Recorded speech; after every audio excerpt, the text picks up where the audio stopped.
పెద్ద గోపురం కనపడుతుంటుంది. మీకు ఉత్తర దిక్కున ఒక గోపురం ఉంది.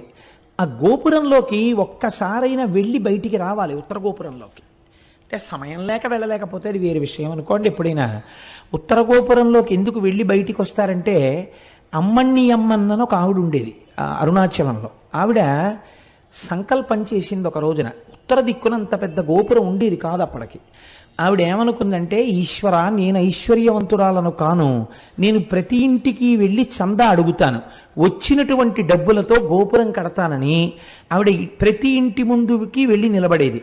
నిలబడితే ఇంట్లో ఎక్కడో బీరువా తాళం వేసి లోపల ఉన్న చెస్ట్లో ఎంత డబ్బు ఎన్ని డినామినేషన్స్లో ఉన్నాయో ఆవిడకి కనపడేది. ఆవిడ ఇంటి ముందు నిలబడి, ఉత్తర గోపురం కడదామనుకుంటున్నాను, మీ ఇంట్లో 12,346 రూపాయల 62 పైసలు ఉందిగా బీరువాలో, ఇన్ని 100 కాగితాలు ఉన్నాయిగా, ఇన్ని 50 కాగితాలు ఉన్నాయిగా, గుడి కట్టడానికి చందా ఇయ్యి అనేది. ఇంట్లోకి వెళ్ళి డబ్బులు ఎక్కడితే అంతా ఉండేది. ఇంట్లో ఎక్కడ దాచినా ఆవిడ చెప్పేది. అందుకని ఆవిడ వచ్చేటప్పటికే పట్టుకెళ్ళి చందా ఇచ్చేసేవాడు. అలా ఆ అమ్మణ్యమ్మన్ సంపాదించినటువంటి చందాల రూపంలో వచ్చినటువంటి సొమ్ముతో ఆవిడ పెద్ద గోపురం కట్టింది. ఆ గోపురాన్ని అమ్మణ్యమ్మన్ గోపురం అని పిలుస్తారు ఇప్పటికీ. మీకు బహుశా ఇలా ఎక్కడా ఉండదు, ఒక్క అరుణాచలంలో మాత్రం ఆ గోపురం ఉంటుంది. అది అమ్మవారి అనుగ్రహంతో అటువంటి స్థితి కలిగింది కాబట్టి తప్పకుండా ఉత్తర గోపురంలోంచి ఒకసారి బయటికి వెళ్ళి లోపలికి వస్తూ ఉంటారు. సరే, మీకు ఈ అరుణాచలం దేవాలయంలోకి ప్రవేశించగానే ఒక సుబ్రహ్మణ్యేశ్వర స్వామి వారి యొక్క దేవాలయం కనపడుతుంది. అందులో మనందరం వెళ్ళి దర్శనం చేసుకున్నాం కదండి, వెడుతూనే వెళ్ళాం. ఆ సుబ్రహ్మణ్యేశ్వర స్వామి వారి దేవాలయం ఒక చిత్రమైనటువంటి దేవాలయం. ఎందుచేత అంటే, అరుణగిరినాథుడు అని ఒక మహాభక్తుడు ఒక ఆయన ఉండేవాడు తిరువణ్ణామలైలో. ఆ అరుణగిరినాథరు ఒకానొకప్పుడు చాలా దోషభూయిష్టమైన జీవితాన్ని గడిపాడు అని ఆయన జీవిత చరిత్ర చెప్తోంది. ఎందుచేత అంటే, తల్లిదండ్రులు చనిపోతూ అక్క చెల్లెలకు అప్పచెప్పారు. కానీ ఆవిడ ఎంత కష్టపడి పెంచినా ఈయన మాత్రం దోషభూయిష్టమైనటువంటి నడువడితో ఉండేవాడు. ఆవిడ ఒకసారి నిలదీస్తే తన చరిత్ర గురించి తనకే అసహ్యం వేసి చచ్చిపోతానని ఆయన వెళ్ళి అరుణాచలంలో ఉన్నటువంటి ఒక సుబ్రహ్మణ్యేశ్వర స్వామి వారి గోపురం ఎక్కి ఆ గోపురం మించి కిందకి దూకాడు. కిందకి దూకితే సుబ్రహ్మణ్యేశ్వర స్వామి వారు తన రెండు చేతులతో పట్టుకున్నారు. సుబ్రహ్మణ్యేశ్వర స్వామి వారి యొక్క స్పర్శ కలగడం చేత ఆయన మహాకవి అయిపోయాడు. అరుణగిరినాథర్ అన్న పేరుతో సుబ్రహ్మణ్యుడి మీద ఎన్నో తమిళానికి సంబంధించినటువంటి పత్రికల్ని రచించాడు. అలా రచిస్తే ఆ దేశపు రాజు ప్రౌఢదేవరాయలు అని ఉండేవారు. ఆయన చాలా సంతోషించి తన ఆస్థానంలో ఒక జైనుడు ప్రధానంగా ఉండేవాడు కవిగా. ఆయన్ని సంబంధం అనబడే ఆయన్ని తీసేసి ఈయన్ని ఆస్థాన కవిగా తీసుకున్నాడు. ఈయన పరమభక్తుడై రోజు సుబ్రహ్మణ్యేశ్వర స్వామి వారి దర్శనం చేసి అర్చన చేస్తుండేవాడు. ఈ రాజు ఒక రోజున కోరిక కోరాడు, నాకు సుబ్రహ్మణ్య దర్శనం చేయిస్తావా అని. ఈయన అన్నారు, అరుణగిరినాథర్, సుబ్రహ్మణ్య దర్శనం చేయిస్తాను, కానీ ఆయన తేజస్సుని చూస్తే నీ కళ్ళు మాడిపోతాయి, చూడలేవు అన్నారు. మాడిపోయినా పర్వాలేదు, ఒక్కసారి నాకు ఆయన్ని చూడాలనుంది అన్నాడు. అయితే రా చూపిస్తానన్నారు. సుబ్రహ్మణ్యుడి దేవాలయంలోకి తీసుకెళ్ళి ప్రార్థన చేశారు. ఒక స్తంభంలోంచి సుబ్రహ్మణ్యేశ్వర స్వామి వారి యొక్క మూర్తి దర్శనమైంది. ఇప్పటికీ సుబ్రహ్మణ్యేశ్వర స్వామి ఉత్సవాలన్నీ అక్కడ దీపం పెట్టే ప్రారంభిస్తారు. అమ్మవారికి గాజులు తొడిగే ఉత్సవం కూడా ఆ స్తంభం దగ్గరే చేస్తారు. ఆ స్తంభంలోంచి స్వామి కనపడగానే ప్రౌఢదేవరాయలు చూశాడు, కానీ రెండు కళ్ళు మాడిపోయాయి. అప్పుడు మళ్ళీ అరుణగిరినాథర్ ప్రార్థన చేశాడు సుబ్రహ్మణ్యుణ్ణి, రాజుకి కళ్ళిమ్మని. మళ్ళీ ప్రౌఢదేవరాయల వారికి కళ్ళొచ్చాయి. రాయలవారు ఈయన పట్ల ఎంతో ప్రేమ పెంచుకుని జీవితం గడుపుతున్నాడు. ఇది నచ్చలేదు సంబంధానికి. ఈయనకి పరకాయ ప్రవేశం అలవాటు ఉండేది అరుణగిరినాథర్కి. ఈయన ప్రతిరోజు వచ్చి రహస్యంగా ఒక మూల తన శరీరాన్ని వదిలిపెట్టి ఒక చిలుకలోకి ప్రవేశించి దూరంగా వెళ్ళి పారిజాత పుష్పాలు తెచ్చి సుబ్రహ్మణ్యేశ్వర స్వామికి ఆరాధన చేసేవారు. సంబంధంకి ఈ విషయం తెలిసింది, శరీరాన్ని విడిచిపెట్టి చిలుకలోకి దూరి వెడుతుంటాడు అని. ఒక రోజున ఈయన చిలుకలోకి వెళ్ళగానే ఈయన శరీరాన్ని కాల్చేశాడు. కాల్చేస్తే ఇంకా ఆయన చిలుక రూపంలో ఉండిపోయాడు. ఇప్పటికీ కిలిగోపురం అని పిలుస్తారు. చిలక రూపంలో ఉంటారు ఆ కిలిగోపురం మీద ఉండి. ఇప్పటికీ ఆయన సుబ్రహ్మణ్యేశ్వర స్వామి వారి మీద పాటలు పాడతారు అని జగత్ప్రసిద్ధి. కాబట్టి అరుణాచలం ఒక గొప్ప సుబ్రహ్మణ్య క్షేత్రం. రమణ మహర్షి కూడా సుబ్రహ్మణ్యేశ్వర స్వామి వారి అవతారమే అని పెద్దలు భావన చేస్తారు. కాబట్టి మనం అటువంటి క్షేత్రాన్ని చూసి కుడివైపుకి వెడితే పాతాళలింగము అని ఒక లింగం ఉంటుంది. అక్కడ మెట్లు దిగి లోపలికి వెడితే, ఇప్పుడు రమణుల యొక్క సమయంలో ఆయన శిష్యురాలు ఒక ఆవిడ 1,00,000 రూపాయలు పెట్టి ఆలయాన్ని మళ్ళీ పునర్నిర్మాణం చేశారు. అక్కడ ఒక యోగి యొక్క సమాధి ఉన్నది. ఆ సమాధి మీదనే పాతాళలింగం ఉంటుంది. దాని వెనకాతల ఒకప్పుడు జనసంచారం ఉండేది కాదుట. అక్కడ కూర్చుని రమణ మహర్షి తపస్సు చేస్తుంటే ఆయన తొడల కింద తేళ్లు జర్రిలు చేరి కొరికేస్తే నెత్తురు కారిపోయి అట్టలు కట్టేసింది. అప్పుడే శేషాద్రి స్వామి వారు ఇందులో ఒక బ్రాహ్మణ స్వామి ఉన్నాడు, పైకి తీసుకురమ్మని తీసుకుని వస్తే వాహనశాల వెనకాతల కూర్చుని ఆయన మళ్ళీ తపస్సు చేశారు. తర్వాత ఆ క్షేత్రమునకు సంబంధించిన వృక్షం ఆలయానికి మీరు కొంచెం దక్షిణంగా వెడితే కనపడుతుంది, ఇప్ప చెట్టు. ఆ ఇప్ప చెట్టు కింద కూర్చుని కొన్నాళ్ళు తపస్సు చేశారు. కాబట్టి అటువంటి పరమపావనమైనటువంటి క్షేత్రము, అటువంటి పరమపావనమైన పాతాళ శివలింగం ఉన్నటువంటి గుడి. ఇది దాటగానే మీకు ఒక పెద్ద నంది కనపడుతుంది. అది మొదటి నంది అంటారు. ఆ నందిని చూసే మనం అందరం మొదటే పరవశించిపోయింది. ఆ మొదటి నందిని దాటి మీరు ప్రాకారంలోకి వెళ్ళినట్టయితే ఎదురుకుండా అరుణాచలేశ్వరుడు యొక్క దేవాలయం కనపడుతుంది. 3వ ప్రాకారం దాటగానే అరుణాచలేశ్వరుడు యొక్క శివలింగము చాలా పెద్ద శివలింగముగానే ఉంటుంది.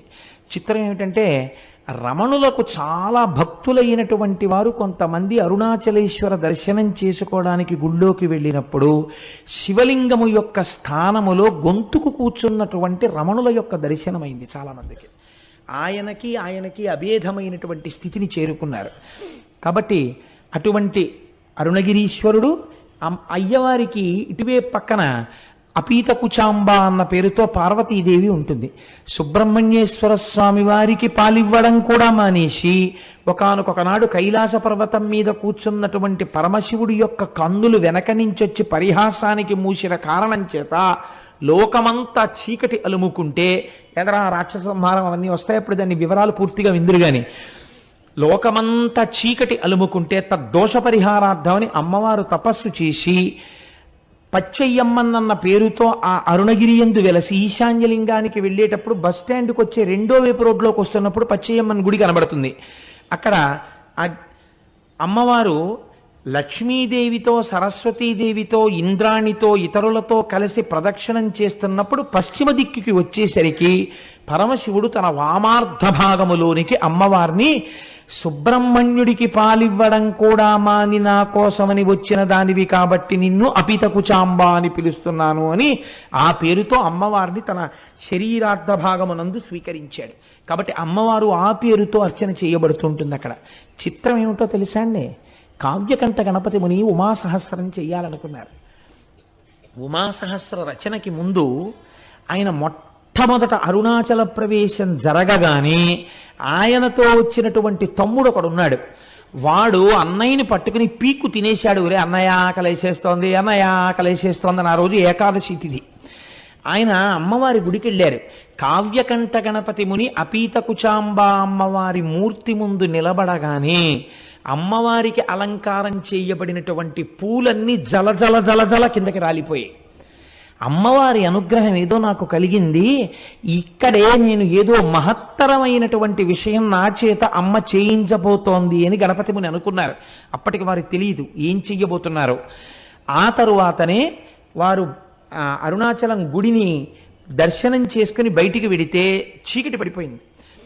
అప్పుడు గణపతి నవరాత్రులు జరుగుతున్నాయి, ఏకాదశి తిథి. ఆయన బ్రాహ్మణ వీధిలోకి వెళ్ళి, అమ్మా తమ్ముడు ఆకలితో ఉన్నాడు, ఏ ఇంటిలోనైనా ఇంత అన్నం పెట్టండి అమ్మా ఆకలేస్తోందని అడిగితే ఏ ఇంటిలోనూ అన్నం లేదు. ఆఖరికి పోనీ సద్దన్నం ఉన్నా పెట్టండి అమ్మా అని అడిగారు. ఆయన సద్దన్నం కూడా లేదు అన్నారు. ఇదేమిటి ఇలా తయారైంది అనుకుంటూ ఆయన బాధతో నడుస్తున్నారు, ఏదో శ్లోకం పైకి చదువుకుంటూ. అరుగు మీద పడుకున్నటువంటి ఒక వృద్ధ బ్రాహ్మణుడు లేచి, ఆగు, మా ఆవిడికి ఒక విచిత్రమైన అలవాటు ఉంది. అందరూ ఏకాదశి నాడు ఉపవాసం చేసి ద్వాదశి నాడు పారణ చేస్తే మా ఆవిడ ఏకాదశి నాడు రాత్రి బ్రాహ్మణులకు భోజనం పెట్టుకుని తింటుంది. కాబట్టి బ్రాహ్మణులు దొరక్క చూస్తున్నాను, రా మా ఆవిడ నీకు భోజనం పెడుతుందని లోపలికి తీసుకెళ్లారు. తీసుకెడితే వారు తడిబట్ట కట్టుకుని ఆ బట్ట పిండుకుని తడిబట్ట కట్టుకుని మడిబట్ట కోసం లోపలికి వచ్చేటప్పటికి ముగ్గులు వేసి తులసి చెట్టు దగ్గర దీపాలు వెలిగించి ఒక తల్లి మెరిసిపోతూ విజయవాడ కనకదుర్గమ్మలా ఇంత బొట్టు పెట్టుకుని ఎర్రటి చేతులతో షడ్రశోపేతమైన భోజనం పెడితే ఏకాదశని కూడా చూడకుండా ఆ తల్లి యొక్క ఆ వ్రతానికి నేను ఉపయోగపడ్డాను అంతే చాలని మహానుభావుడు కావ్యకంఠ గణపతి ముని తమ్ముడు కడుపు నిండా తిన్న తర్వాత ఆవిడ ఇద్దరికీ తాంబూలం ఇచ్చి ఇంత రాత్రి ఎక్కడికి పోతారో అరుగు మీద పడుకోండి అంది. ఇద్దరు అరుగు మీద పడుకొని నిద్రపోతే సుష్టుగా భోజనం చేశారేమో గాఢ నిద్ర పట్టింది. మరునాడు తెల్లవారిపోతుండగా తెలివచ్చింది. ఇద్దరూ నిద్ర లేచి ఇద్దరికీ ఒక్కసారి జ్ఞాపకం వచ్చింది రాత్రి మహాతల్లి అన్నం పెట్టిందని. ఒక్కసారి ఆ అమ్మకి నమస్కారం చేసుకుని వెడదామని చూశారు. వాళ్ళిద్దరూ పడుకున్నది ఒక వినాయకుడి గుడి అరుగు మీద ఉన్నారు. ఇదేమిటి వినాయకుడి గుడి అరుగు మీద ఉన్నామేమిటి? మనం రాత్రి అన్నం తిన్నాం కదా, మనకి పెట్టినట్టు గుర్తు తాంబూలాలు కూడా పక్కన ఉన్నాయి కదా, వినాయకుడి గుడి మీద ఉన్న గుడి అరుగుల మీద ఉన్నామేమిటని ఇద్దరు తెల్లబోయారు. అమ్మవారు అనుగ్రహించింది. చిత్రం ఏమిటో తెలుసా అండి? అరుణాచలేశ్వరుడు కావ్యకంఠ గణపతి ముని కన్నీటితో కవిత్వం రాయించాలనుకున్నాడు. మామూలుగా కూర్చుని కవనం అంటే రాసేస్తాడు. అసలు కావ్యకంఠ గణపతి ముని యందు విపరీతమైన ఆర్తి పుట్టించి కని విని ఎరుగని కవిత్వాన్ని సృష్టించాలనుకున్నాడు. తినడానికి తిండి దొరకలేదు ఇంత గొప్ప బ్రాహ్మణుడికి. కావ్యకంఠ గణపతి ముని అంటే ఎటువంటి వారో తెలుసా అండి? ఆయన ఒక వేద పాఠశాలలో పనిచేస్తుంటే 10 రోజులలో తమిళం నేర్చుకుని తమిళం మాట్లాడితే మీకు ఉద్యోగం ఇస్తామన్నారు. ఆయన అన్నారు 15 రోజులు టైం ఇచ్చారు. 15 రోజులు అక్కర్లేదు, 10 రోజులలో తమిళంలో మాట్లాడతాను, తమిళంలో రాస్తాను, తమిళంలో చెప్తాను అన్నారు. 10 రోజులైన తర్వాత ఆయన మాట్లాడిన తమిళానికి ఆయన రాసిన తమిళానికి ప్రధానోపాధ్యాయులు ఆశ్చర్యపోయారు. ఇలాంటి తమిళం మనకు ఎవరికీ రాదని.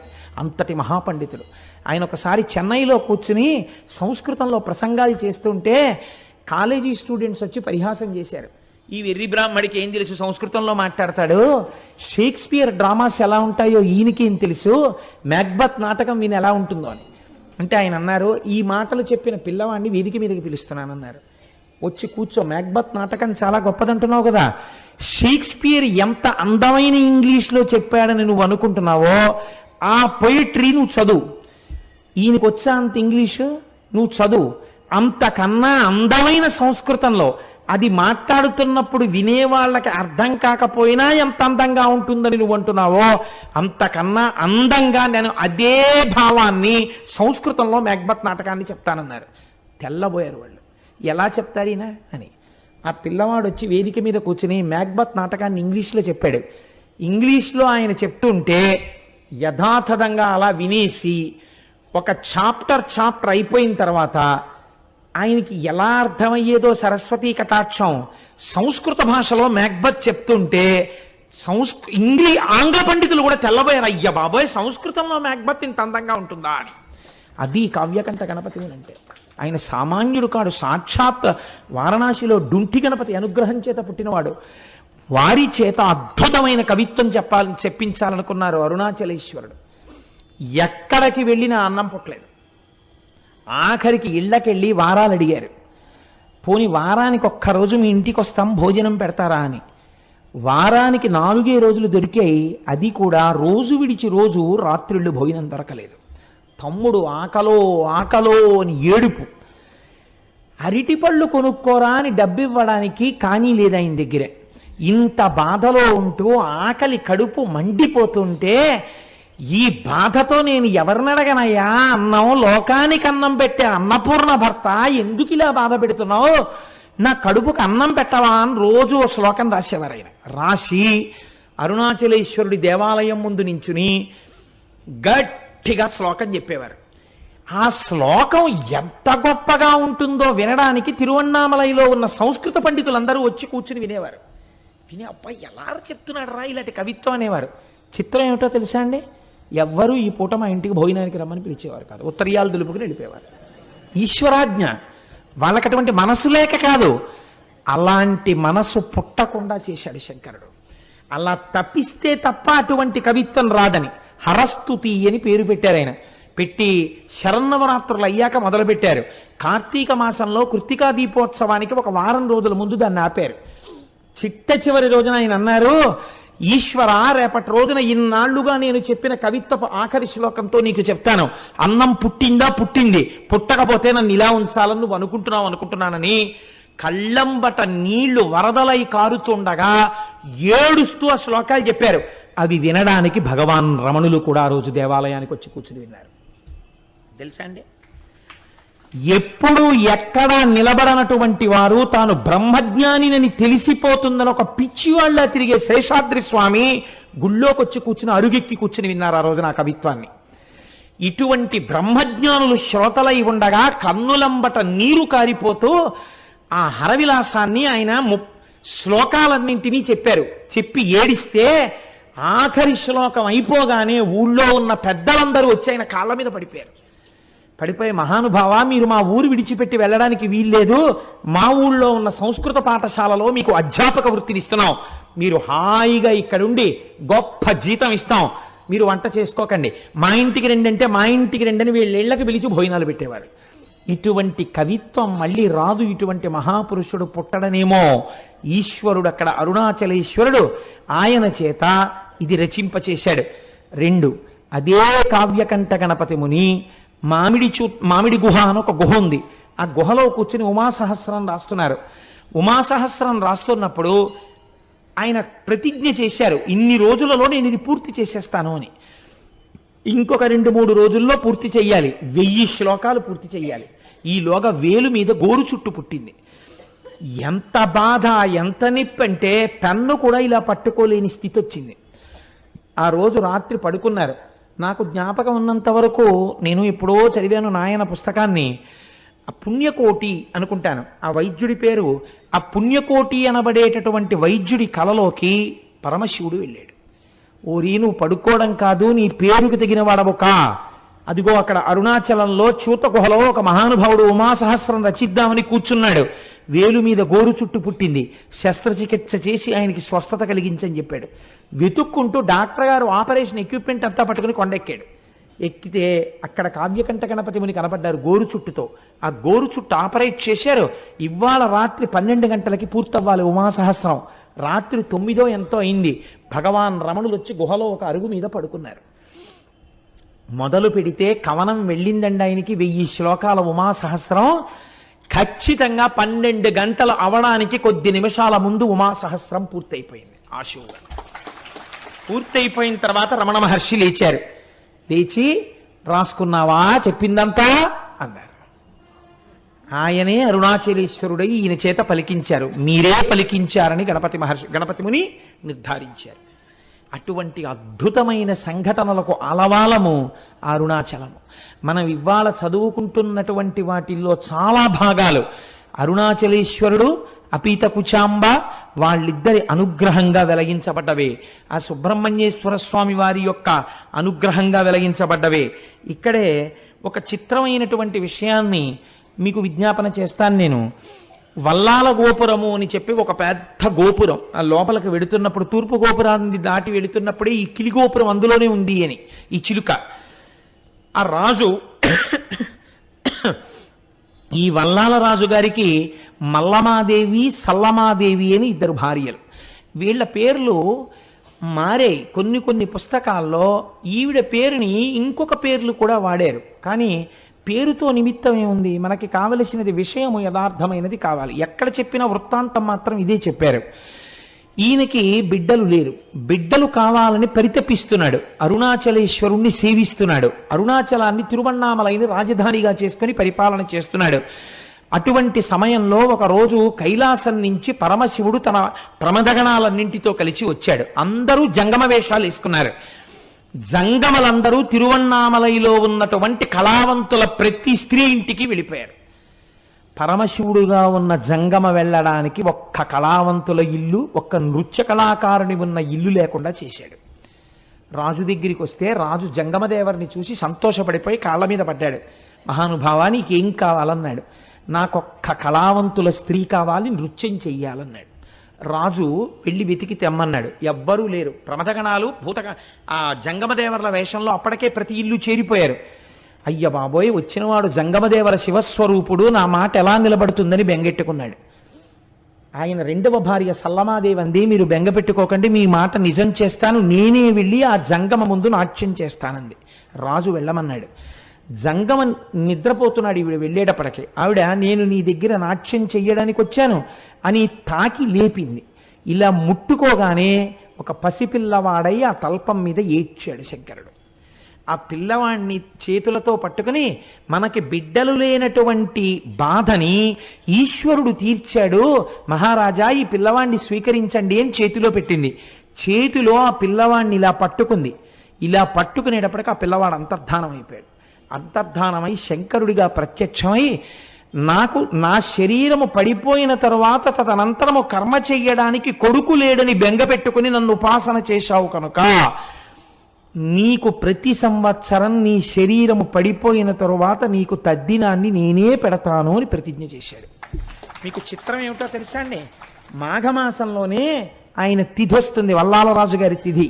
వచ్చిన రోజు తెల్లవారుజామునే గుడి తలుపులు తెరిచి అర్చకులు వెళ్ళి చెప్తారు, ఇవాళ మీ తండ్రి గారైనటువంటి వల్లాలరాజు గారు శరీరాన్ని విడిచిపెట్టినటువంటి తిథి, ఆయన కుమారుడవైన అరుణాచలేశ్వర నీవివాళ తద్దినం పెట్టాలి అని చెప్తారు. చెప్పి స్వామివారు అమ్మవారు పల్లకి ఎక్కి తద్దినం పెట్టడం కోసమని పల్లికొండ పట్టు అనబడేటటువంటి ఆయన శరీరం అంత్యేష్టి జరిగినటువంటి ప్రదేశానికి పల్లకి వెడుతుంది. వెళ్ళి పీటల మీద అరుణాచలేశ్వరుడు అపీతకుచాంబ కూర్చుని తద్దిన కార్యాన్నంతటినీ వీళ్లే పెడతారు. వీళ్లే పెట్టి స్నానం చేసి మళ్ళీ గుళ్ళోకి ప్రవేశించొచ్చి కూర్చుంటాడు. ఇప్పటికిట 600 సంవత్సరాలైందిట. 600 సంవత్సరాలుగా వల్లాల మహారాజు గారికి తద్దినం అరుణాచలేశ్వరుడే పెడుతున్నాడు. ఎంతటి కారుణ్యమూర్తో చూడండి. ఎక్కడైనా విన్నామా మనం ఇటువంటి సంఘటన? ఇది అరుణాచలం అంటే. అరుణాచలం వెళ్ళి అడగని వాడిది పాపం తప్ప, అరుణాచలం వెళ్ళినటువంటి వాడికి, అరుణాచలం వెళ్ళి ప్రార్థించిన వాడికి సాధారణంగా కోరిక తీరకపోవడం అన్నది ఉండదు. అంత పరమపావనమైనటువంటి క్షేత్రము ఆ క్షేత్రము, అరుణాచల క్షేత్రము. ఇక్కడే కార్తీక పూర్ణమి నాడు, మహాశివరాత్రి నాడు శివలింగము వెలిసిన ప్రాంతం అదే. ఇక్కడండి చాలా మంది సిద్ధ పురుషులు ఈ కొండల్లో తపస్సు చేస్తూ ఉంటారు. వాళ్ళు ఒక్కొక్కసారి రాత్రి వేళ కొండ దిగుతారు అన్నారు. నేను లోపల అనుకున్నాను, నిజంగా అలా సిద్ధ పురుషులు వస్తూ ఉంటారా అనుకున్నాను. ఒక ఆయన అప్పుడే అంత డొంకల్లోంచి వస్తున్నారు. వస్తుంటే ఈయన గభాలను ఆపి వస్తున్నారా అని ఆయనతో ఏదో మాట్లాడారు. నేను తెల్లబోయిన సన్నివేశం మీకు చెప్తున్నాను. గోళ్ళు ఇలా తిరిగిపోయి ఉన్నాయి. అంటే ఎన్నేళ్ల నుంచి జరుగుతోందో ఆ తపస్సు అయింది. ఆయన బహుశా మాకు దర్శనం ఇవ్వడానికే కిందకొచ్చి ఉండి ఉండవచ్చు. మీకు నేను ఒక పరమ సత్యాన్ని ఇవాళ చెప్తున్నాను, మీరు నన్ను నమ్మండి, నేను అబద్ధం చెప్పట్లేదు. ఆయన నన్ను అడిగారు, పక్కకి తీసుకెళ్లి గిరి ప్రదక్షిణం చేస్తుంటే మీకు రమణులు అంటే ఎందుకు ఇంత ఇష్టం అని అడిగారు.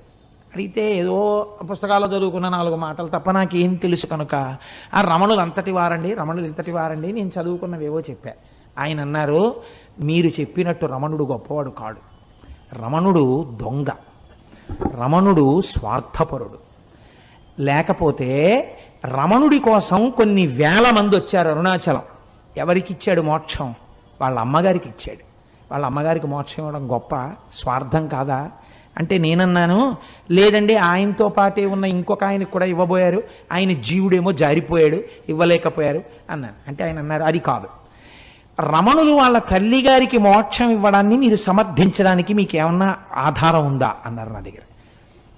ఏమిట్రా ఇంత భక్తితో మనం వస్తే ఈయన ఇంత గడ్డు ప్రశ్న వేశాడు, ఈ కోణంలో నేను అసలు ఎప్పుడూ ఆలోచన చేయలేదు, ఏంటి ఇలా అడిగారు చిత్రంగాను అని నేను చాలా ప్రయత్నం చేద్దాం అనుకున్నాను. కానీ నాకే నచ్చలేదు ఎలా సమర్థించాలో. అలా కాసేపు నడిచాం, ఒక 10 నిమిషాలు మౌనంగా. ఆయన అన్నారు, చూశారా మీకు దొరకలేదు కారణం, అమ్మకి ఎందుకు మోక్షం ఇచ్చారో మీకు తెలియలేదే అన్నారు. అంటే ఏవో మీరు చెప్తున్న కోణంలో మాత్రం నాకు తగిన సమాధానం దొరకట్లేదు అన్నాను. అంటూ నేను అన్నాను అలా ఆయనతో వెడుతూ, ఒకానొకప్పుడు 1950లో ఆయన శరీరం విడిచిపెట్టక ముందు ఇలా తిరుగుతున్నప్పుడు ఆయనతో పాటు వెళ్ళిన వాళ్ళు ధన్యులు. వాళ్ళు ఎంత గొప్పగా ఆయనతో పాటు కలిసి వెళ్ళుంటారో, ఆయన కొండ దిగుతున్నప్పుడు చూస్తూ ఉండుంటారో అన్నాను. అలా మీకు చూడాలనుందా అన్నారు ఆయన. ఇది రెండో ప్రశ్న. అంటే నాకు ఈ ప్రశ్నకి కించిత్ కోపం వచ్చింది. నేను అన్నాను, అలా చూడాలంటే జరుగుతుందా అండి? ఇప్పుడు కనపడతారా రమణులు? ఆ ప్రశ్న ఏమిటి అన్నాను.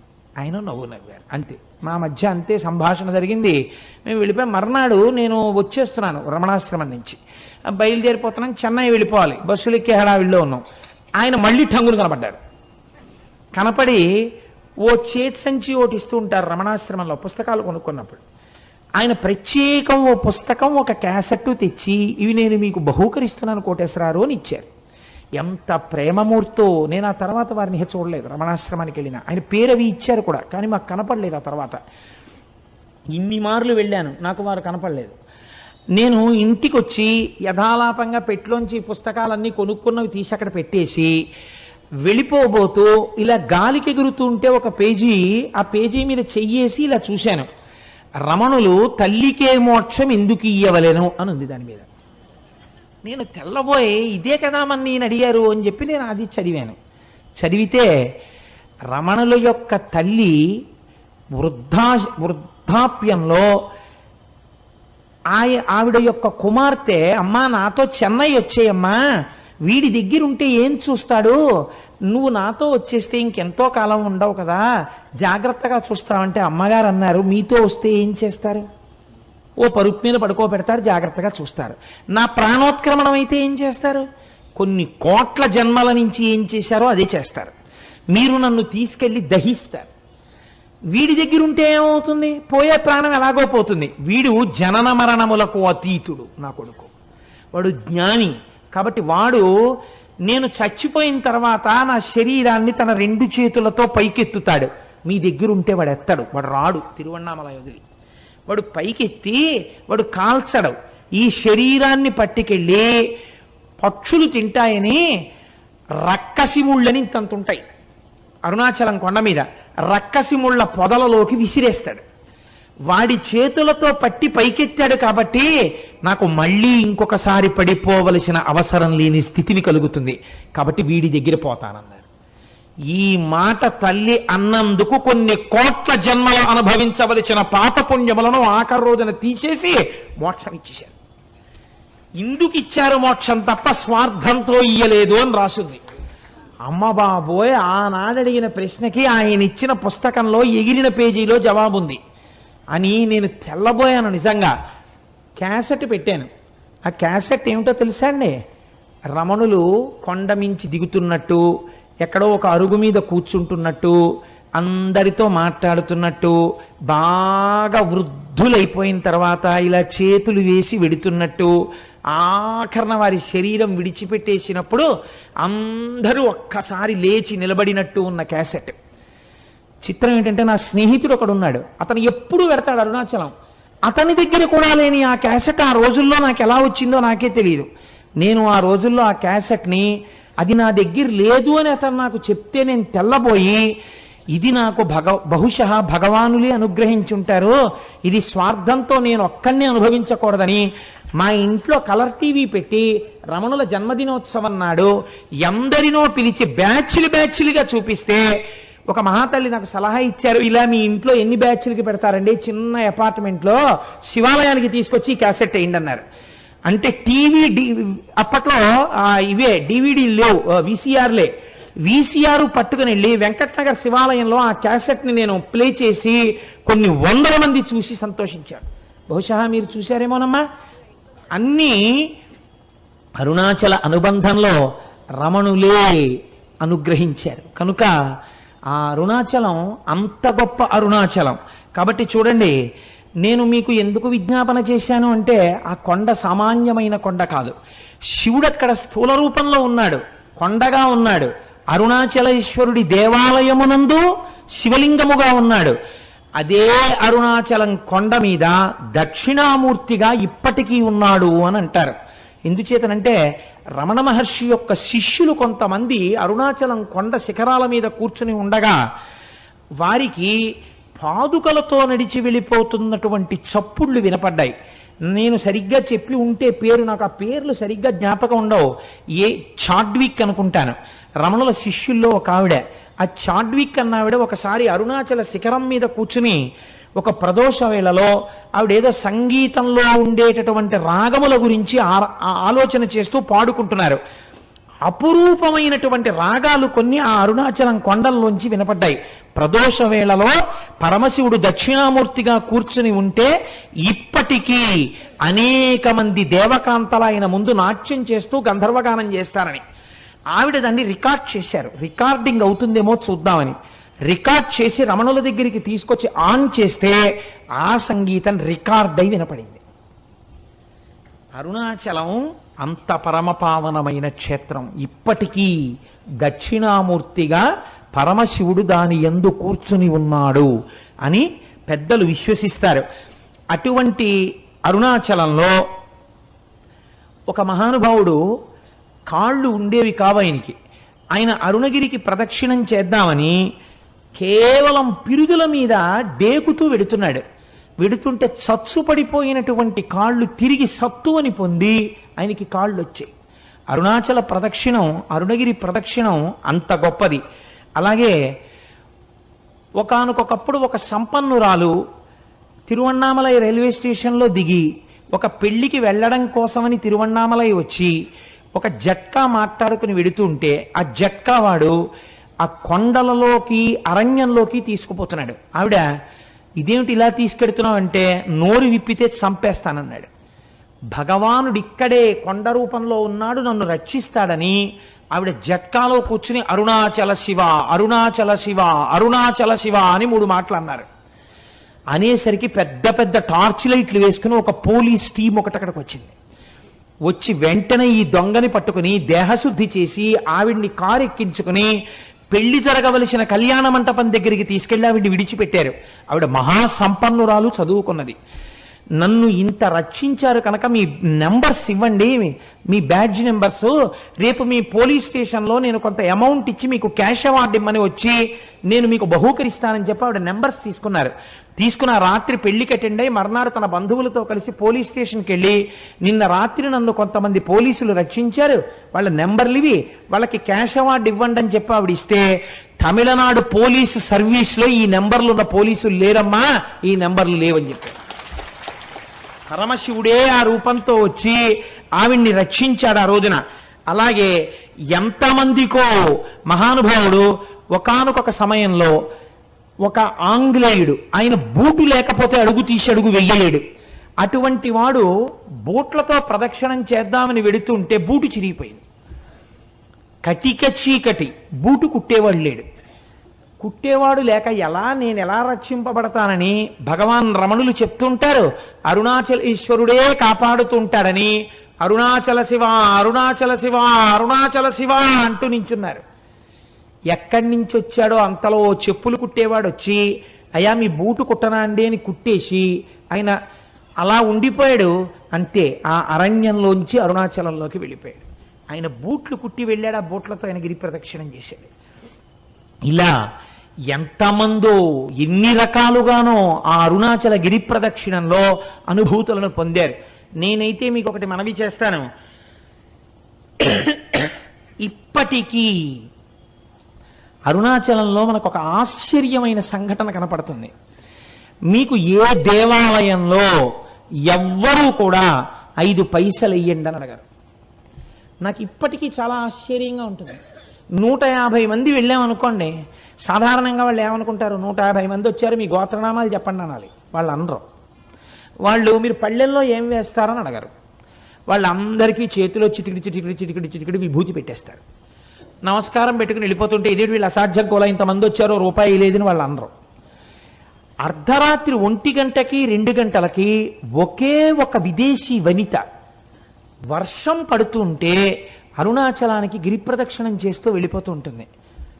ఎవరండి? హిందూ మతస్థులు కారు, విదేశాల నుంచి వచ్చినటువంటి ఎందరో వనితలు, నిండు యవ్వనంలో ఉన్న వాళ్ళు వర్షధారలలో తడిసిపోయిన బట్టలతో ఒక్కరే గిరి ప్రదక్షిణం చేస్తుంటారు. వాళ్ళని చెనకిన వారు కానీ, వాళ్ళ వెనక పడ్డవారు కానీ వాళ్ళతో పరిహాసమాడిన వాళ్ళు కానీ మీకు గిరి ప్రదక్షిణల్లో కనపడరు. నేను ఒకసారి చూసి తెల్లబోయాను. మీకు ఒక విచిత్రమైన విషయం చెప్పనండి. ఆ పిల్లవాడి తల్లిదండ్రులు కానీ వాళ్ళెవరూ నాకు ఇప్పుడు జ్ఞాపకంలో లేరు. నాకు ఒక 2 సంవత్సరాల క్రితం ఆ కుటుంబం వాళ్ళు నా దగ్గరికి తరచూ వస్తుండేవారు. నేను ఉపన్యాసాలు కాకినాడలో చెప్తుంటుంటే ఇంజనీరింగ్ చదువుకుంటున్న పిల్లవాడు అతను, అప్పుడు 2nd ఇయర్ చదువుతుండేవాడు. నేను తరచూ చంద్రశేఖర పరమాచార్య స్వామి వారి గురించి చెప్తుంటే అతను నా దగ్గరికి వచ్చి అడిగాడు, నేను మీ ఉపన్యాసాలు విని కించిత్ ప్రేరణ పొందానండి, నేను మీకు చంద్రశేఖర పరమాచార్య స్వామి వారిని గీసి ఇవ్వాలనుకుంటున్నాను, ఎటువంటి చంద్రశేఖరులు మీకు కావాలని అడిగాడు. నేను ఆ పిల్లవాడు అడిగినటువంటి ప్రశ్న విధానానికి ఆశ్చర్యపోయాను. అంటే నేను ఎలాంటి చంద్రశేఖర పరమాచార్య స్వామిని వారిని కోరితే అలాంటి పరమాచార్యుల వారిని గీయగలవా అన్నాను. గీస్తాను అన్నాడు. నేను తెల్లబోయాను. పరమాచార్యుల వారి ఆచమనం చేసే విధానం చాలా ఆశ్చర్యంగా ఉంటుంది. 2 మోకాళ్ళు ఇలా పెట్టి 2 మోచేతులు మోకాళ్ళ మధ్యలో పెట్టి కమండలం కింద పెట్టి ఆచమనం చేస్తారు. ఏది అలాంటి బొమ్మ గీయన్నాను. మీరు నమ్ముతారా? అతను ఒక వైట్ కార్డుబోర్డు మీద పెన్సిల్తో చక్ చక్ చక్ చక్ చక్ చక్ గీసాడు. అది గీసేసి నాకు బహూకరించాడు పేరు రాసి. నేను తెల్లబోయి అది ఫోటో కట్టించుకుని ఇంట్లో పెట్టుకుంటే ఇప్పుడు సుబ్రహ్మణ్యోత్సవాలకి రాబోతున్నటువంటి స్వరూపానందేంద్ర సరస్వతి స్వామి వారు భిక్షకి మా ఇంటికి వచ్చారు. ఆయన వస్తూనే తిన్నగా ఫోటో దగ్గరికి వెళ్ళి ఎక్కడిది నీకని అడిగారు. అడిగితే నాకు ఒక ఇంజనీరింగ్ స్టూడెంట్ గీశాడండి అన్నాను. నువ్వు ఏం అనుకోకపోతే ఇది నాకు ఇచ్చేయగలవా అని అడిగారు. తప్పకుండా తీసుకోండి స్వామి అన్నాను. ఆయన వెంటనే తీసుకుని కళ్ళకద్దుకుని తన పరివారానికి ఇచ్చి ఇది మన పీఠానికి చేర్చండి అని ఇచ్చారు. ఆ పిల్లవాడు అరుణాచలం వెళ్ళి నాకు ఫోన్ చేశాడు, నేను అరుణాచలం వచ్చానండి గిరి ప్రదక్షిణం చేయడానికి కోటేశ్వరారు, ప్రారంభం చేస్తున్నానండి అని. ఆ తర్వాత ఒక 4 రోజులు పోయిన తర్వాత నా దగ్గరికి ప్రసాదం పట్టుకుని వచ్చాడు. అతను ఎప్పుడు వెళ్ళాడు గిరి ప్రదక్షిణానికి? మంచి రోహిణీ కార్తెలో వెళ్ళాడు. వెళ్ళి తెలియక చిన్నపిల్లవాడు కదా, విని విని విని విని ఉన్నాడు. ఆ భక్తి పెంచేసుకున్నాడు. ఉదయం 8 గంటలకు బయలుదేరాడు. ఆది అన్నామలై దేవాలయం దగ్గరికి వెళ్ళేటప్పటికి 11 అయింది. అరికాళ్ళన్నీ బొబ్బలెక్కిపోయాయి. ఇంకా కాలు ఇలా పడలేదు. అయ్యయ్యో, నేను ఇంత పూనికతో వచ్చాను, నేను ప్రదక్షిణం చెయ్యలేనా అని ఒక చెట్టు కింద కూర్చుని ఏడ్చేట. ఆ ఏడవడమే క్షణం ఆకాశం అంతా మేఘాలు పట్టి వర్షం ధారల కింద పడిపోయి చల్లబడిపోతే అతను గిరి ప్రదక్షిణం చేసి నాకు అరుణాచలం నుంచే ఫోన్ చేశాడు.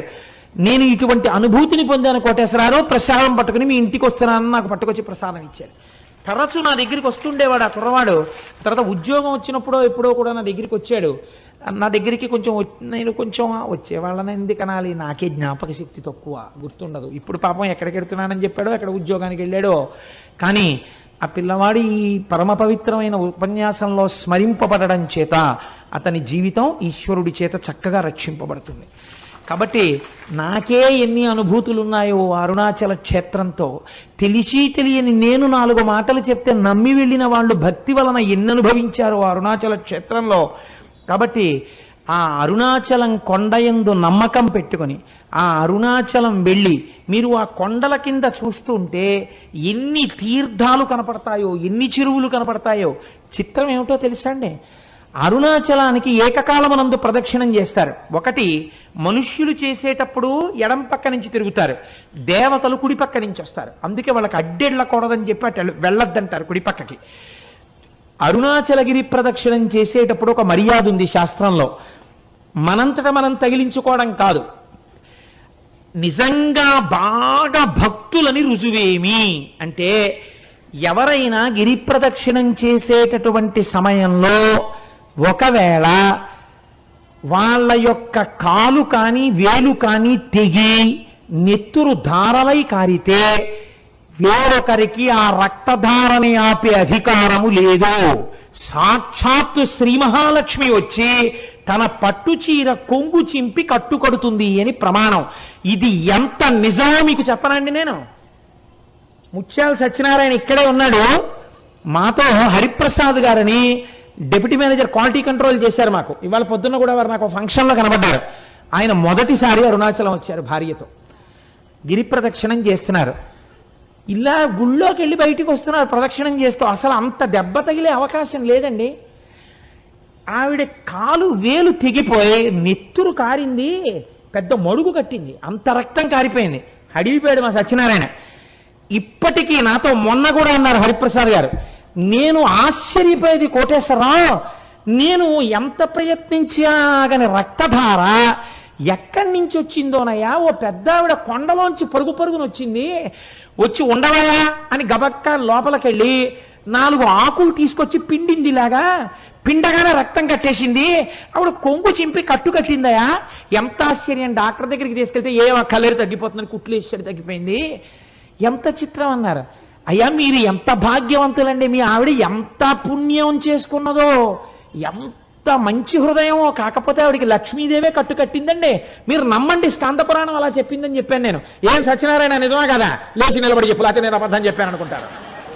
నిజమా కాదా, కూర్చో అంటే ఏమిటి, నువ్వు వెళ్ళిన ఈ పాటికే నీకు ఇన్ని అనుభవాలు ఉన్నాయని మీరు అనుకుంటారేమో అని నా భయం. ఇవన్నీ నేనేదో చెప్పేస్తున్నాడు, ఏదో చెప్పమన్నాం కదా అని వీడు చాలా చెప్పేస్తున్నాడు రో, ఇంకా నమ్మచ్చా నమ్మకూడదా అనుకుంటారేమో నా భయం. అందుకని సాక్ష్యాలు ప్రవేశపెట్టాను. కాబట్టి అరుణాచలం అరుణాచలమే, దాని పేరే అరుణాచలము. అచలము అంటే కదలని వాడు, కదలనిది అంటే జ్ఞానము. ఎప్పుడు తనలో తాను రవించేటటువంటి పరమేశ్వరుడు అచలుడై ఉంటాడు. అరుణము, అరుణము అంటే ఎర్రనిది, కారుణ్యమూర్తి, అపారమైన దయ కలిగినది అమ్మ. అమ్మ అయ్య కలిసినదే అరుణాచలము కొండ. కాదు కాదు, అరుణాచలంలో ఉన్నటువంటి శిలలను తీసుకెళ్లి అమెరికా సంయుక్త రాష్ట్రాల్లో ఉన్న శాస్త్రవేత్తలు అక్కడ ఉండే ప్రయోగశాలలో పరిశీలన చేశారు. చేస్తే వాళ్ళు అన్నారు, ఈ అరుణాచలం కొండ హిమాలయ పర్వతాల కన్నా ముందుది. ఇది ఎప్పుడు ఏర్పడిందో మేము చెప్పలేం, ఎందుకంటే అగ్నిహోత్రములో తప్తమై ఘనీభవించిన మొదటి రాళ్లే అరుణాచలం కొండ అని వాళ్ళు నిర్ధారణ చేశారు. మేము చెప్పలేం దీని కాలం అని. మన పురాణం ఏమని చెప్పిందో తెలుసా అండి, స్కాందం. ఈ అరుణాచలం కొండ కృతయుగంలో ఇది మట్టిగా లేదు, ఒక పెద్ద జ్యోతి ఇక్కడ ప్రకాశిస్తూ ఉండేది. ఆ జ్యోతికే ప్రదక్షిణం చేసేవారు ఆ రోజుల్లో. ఉపాసనా బలం అలా ఉండేది. కాబట్టి రాను రాను రాను రాను ఉపాసనా బలం తగ్గిపోయి శరీరములు ఆ శక్తిని తట్టుకోలేని స్థితి వస్తే ఒక్కొక్క యుగంలో ఆ కొండ ఒక్కొక్క రూపుని మార్చింది. ఆ కొండ త్రేతాయుగంలో బంగారు పర్వతమైనది. బంగారు పర్వతానికి ప్రదక్షిణం చేసేవారు. ద్వాపర యుగం వచ్చేసరికి ఆ కొండ రాగి పర్వతమైనది. కలియుగం వచ్చేసరికి అది శిలారూపమును దాల్చినది. కానీ ఇప్పటికీ అది యథార్థమునకు అగ్నియే. ఆ అగ్నియే పంచభూతములలో అగ్నిలింగము, లింగము. అందుకే ఒకసారి అరుణాచలంలోకి ప్రవేశిస్తే చాలు, వాళ్ళ ఖాతాలో జీవనయాత్ర యందు అరుణాచల ప్రవేశమునకు పూర్వము, అరుణాచల ప్రవేశమునకు తదుపరి అని రెండుగా విడదీసి శాస్త్రం మర్యాద చూపిస్తుందని మన వాళ్ళు ఆ అరుణాచల గిరి ప్రదక్షిణం గురించి అంత గొప్పగా మాట్లాడతారు. అటువంటి రమణాశ్రమానికి మీరు వెడితే నేను ఒక్క మాట చెప్పకపోతే నేను పొరపాటు చేసిన వాడిని అవుతాను. ఇవాల్టి రోజున మన మత వైభవం ఏమిటో మనకి తెలియదు, మన సనాతన ధర్మము యొక్క గొప్పతనం ఏమిటో మనకి తెలియదు. మన సనాతన ధర్మము గురించి మనం వెలితి మాటలు మాట్లాడతాం, ఏకి మాటలు మాట్లాడతాం. మీరు ఇవాళ రమణాశ్రమానికి వెళ్ళి చూడండి, శేషాద్రి స్వామి కాటేజెస్ దగ్గరికి వెళ్ళి చూడండి.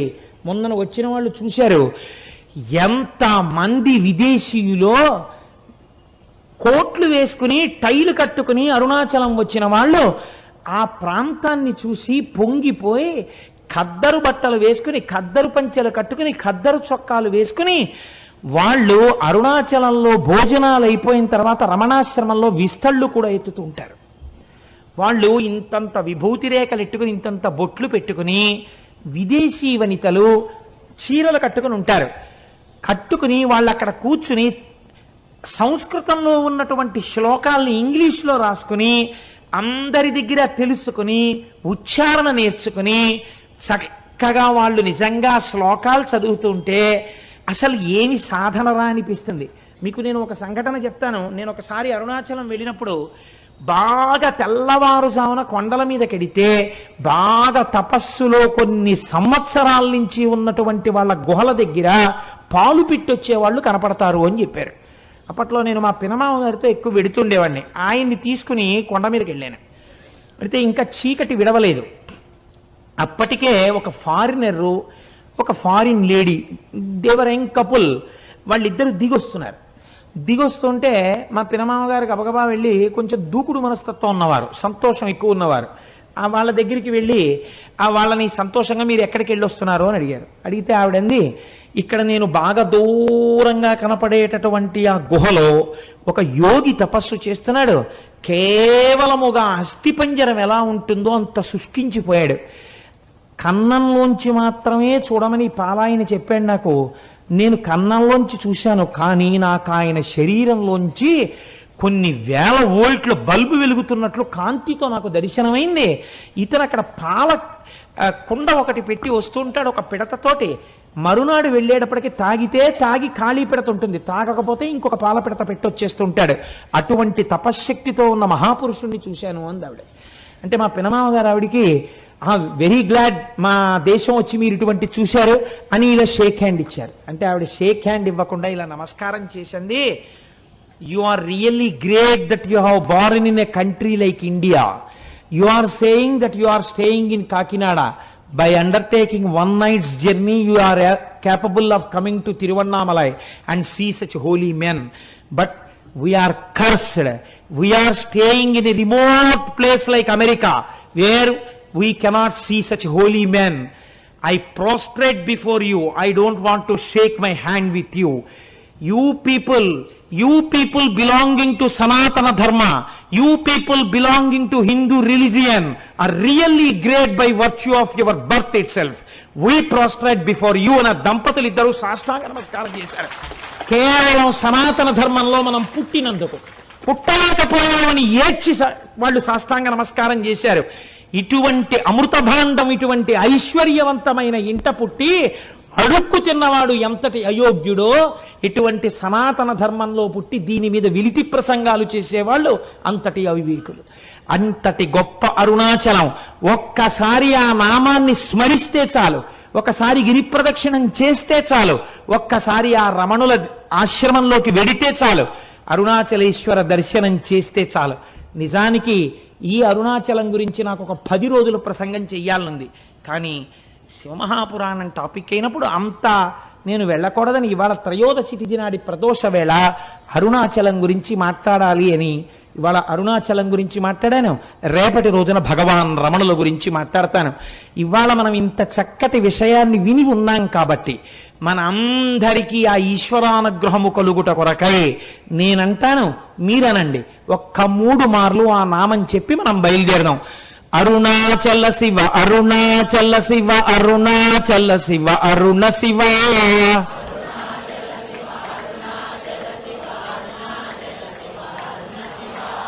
అరుణాచల శివ, అరుణాచల శివ, అరుణాచల శివ, అరుణ శివ. అరుణాచల శివ, అరుణాచల శివ, అరుణాచల శివ, అరుణ శివ. అరుణాచల శివ, అరుణాచల శివ, అరుణాచల శివ, అరుణ శివ. అరుణాచల శివ, అరుణాచల శివ, అరుణాచల శివ, అరుణ శివ.